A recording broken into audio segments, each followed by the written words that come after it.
नमस्कार, मैं हूं दीपशिखा और आप देख रहे हैं जनता टीवी। रुक करेंगे सुपरफास्ट न्यूज का। 5 दिनों का यूरोप दौरा खत्म कर वापस दिल्ली लौटे पीएम मोदी। स्कॉटलैंड में ढोल नगाड़ों के साथ भारतीयों ने दी पीएम मोदी को विदाई। रवानगी से पहले पीएम मोदी ने बजाया ड्रम। भारतीय मूल के लोगों को दिए ऑटोग्राफ। होटल के बाहर जुटे बच्चों को भी दिया दुलार।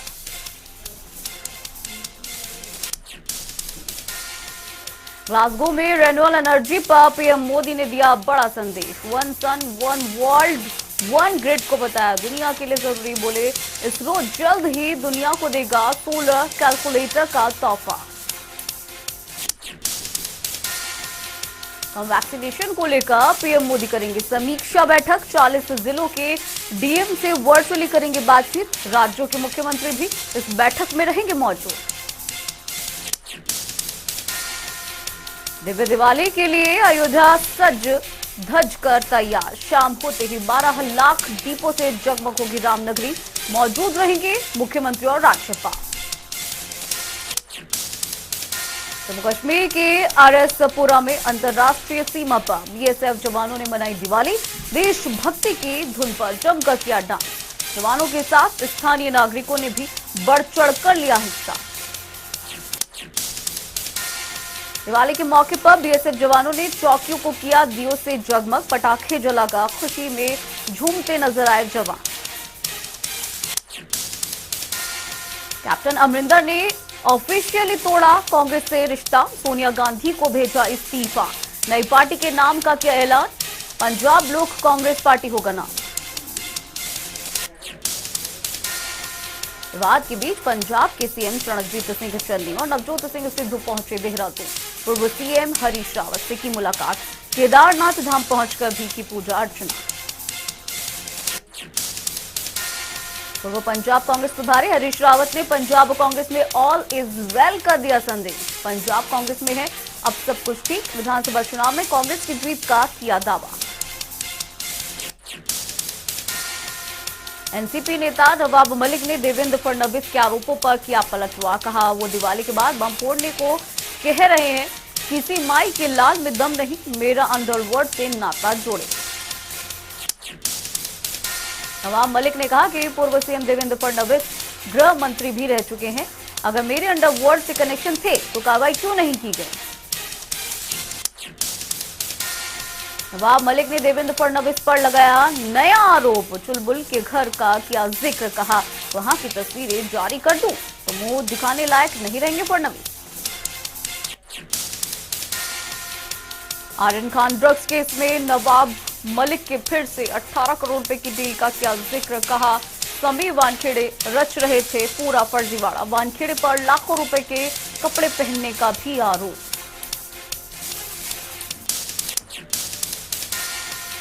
नवाब मलिक ने किया सवाल क्रूज पर क्या कर रहा था किरण गोस्वामी। पूछा सैम डिसूजा का अब तक क्यों नहीं आया नाम। समीर वानखेड़े पर भी लगाया हजारों करोड़ की वसूली का आरोप।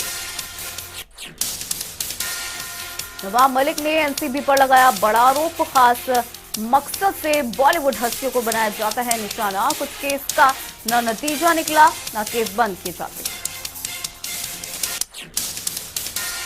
नवाब मलिक के आरोप पर एनसीबी अधिकारी समीर वानखेड़े ने किया पलटवार। कहा मेरे परिवार को फंसाने की हो रही है कोशिश। सलमान नाम के एक ड्रग पेडलर ने मेरी बहन से किया था संपर्क।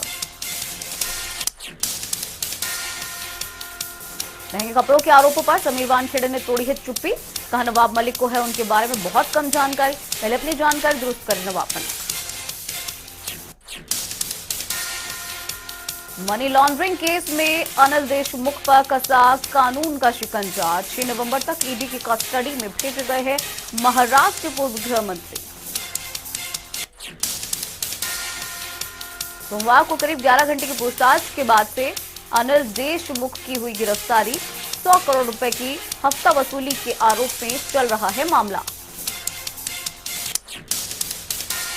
अनिल देशमुख की गिरफ्तारी के बाद से महाराष्ट्र के उप मुख्यमंत्री अजित पवार पर बड़ा एक्शन। आयकर विभाग ने अजित पवार से जुड़ी 5 संपत्तियों को सीज करने का दिया आदेश।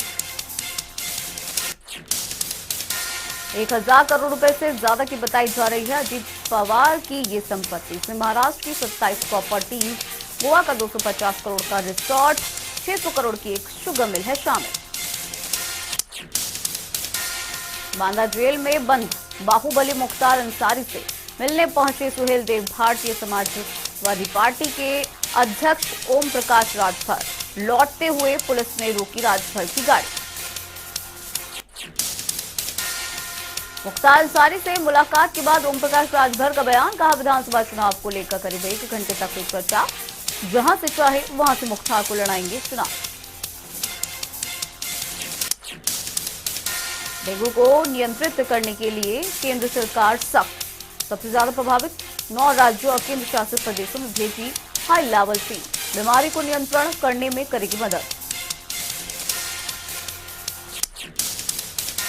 राजधानी दिल्ली, उत्तर प्रदेश, पंजाब और हरियाणा के साथ कई राज्यों में तेजी से बढ़े डेंगू के केस।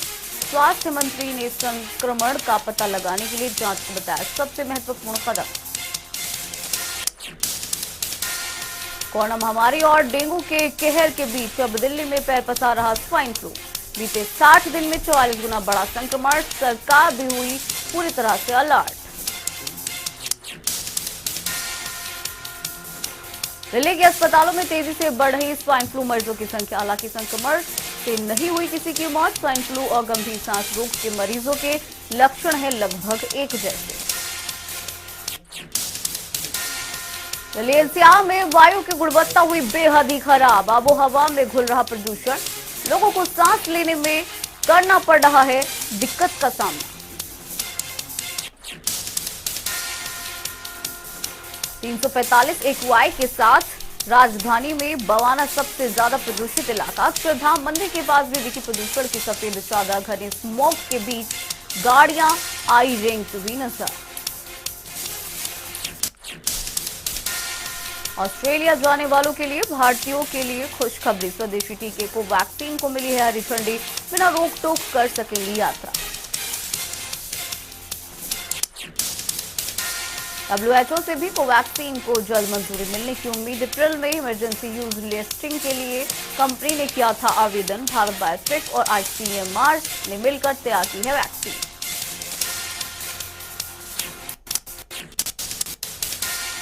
विश्व में जारी है कोरोना का कहर, अब तक 24 करोड़ 82 लाख से ज्यादा केस आए सामने, 22 करोड़ 50 लाख से ज्यादा मरीज रिकवर, मौत का आंकड़ा 50 लाख के पार।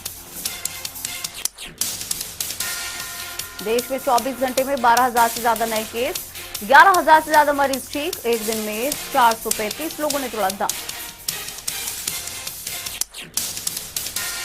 भारत में कुल कोरोना के केस 3 करोड़ 42 लाख से ज्यादा और अब तक करीब 3 करोड़ 36 लाख से ज्यादा मरीज हो चुके हैं ठीक। कुल मौत का आंकड़ा पहुंच चुका है 4,58,000 के पार। जिले में कोरोना के 18 नए मामले दर्ज, कुल मामले 14 लाख के पार, एक्टिव केस की संख्या 300 के पार। महाराष्ट्र में कोरोना के 1,000 से ज्यादा नए मामले, कुल संक्रमितों की संख्या 66 लाख के पार, 16,000 से ज्यादा केस अभी भी एक्टिव। उत्तर प्रदेश में कोरोना के 6 नए मामले दर्ज, कुल संक्रमण का आंकड़ा 17,10,000 के पार, एक्टिव केस की संख्या 100 से ज्यादा, तो मौत का आंकड़ा 22,000 के पार। पश्चिम बंगाल में आए कोरोना के 900 से ज्यादा नए केस, कुल मामले 15,92,000 के पार, 15,65,000 से ज्यादा मरीज ठीक, मौत का आंकड़ा पहुंच चुका है 19,000 के पार। बिहार में बीते 24 घंटे के अंदर कोरोना के 8 नए मामले दर्ज, कुल मामले 7 लाख के पार, 46 केस अभी भी एक्टिव। हरियाणा में 11 नए कोरोना के केस दर्ज, कुल आंकड़ा 7,71,000 के पार, अब तक 7,61,000 से ज्यादा मरीज रिकवर, 135 केस अभी भी एक्टिव। हिमाचल में पिछले 24 घंटे में 85 नए मामले दर्ज, कुल संक्रमितों की संख्या 2,24,000 के पार, मौत का आंकड़ा 3,700 से ज्यादा, 1,000 से ज्यादा केस एक्टिव। देश में कोरोना के खिलाफ वैक्सीनेशन अभियान जारी, वैक्सीनेशन का आंकड़ा 106 करोड़ 14 लाख के पार।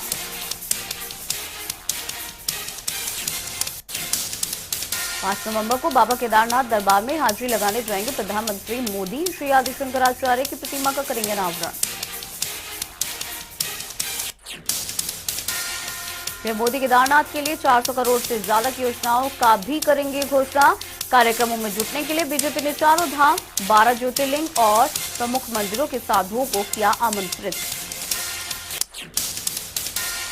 शंकराचार्य से जुड़े कार्यक्रमों का केदारनाथ से होगा सीधा प्रसारण। देश भर में करीब 100 से ज्यादा जगह पर एलईडी स्क्रीन के जरिए होगी टेलीकास्ट। 13 नवंबर को समाजवादी पार्टी के गढ़ आजमगढ़ से चुनावी हुंकार भरेंगे गृह मंत्री अमित शाह। 2 दिन के राजभाषा सम्मेलन का भी करेंगे अध्यक्षता। आजमगढ़ में कई योजनाओं का शिलान्यास और लोकार्पण करेंगे गृह मंत्री अमित शाह। बीते 4.5 साल में आजमगढ़ में हुए विकास कार्य और उपलब्धियों को बताएंगे। सीमा पर तनातनी के बीच भारतीय सेना की चीन को चुनौती। रैपिड रिस्पांस कैपेबिलिटी को परखने के लिए पूर्वी लद्दाख में किया हवाई अभ्यास। 14,000 फुट से अधिक की ऊंचाई वाले क्षेत्रों में शत्रुजीत ब्रिगेड के हवाई सैनिकों ने किया अभ्यास। मई 2020 से है भारत और चीन की सेनाओं के बीच गतिरोध। तो चलिए फिलहाल रुकते एक छोटे से ब्रेक के लिए।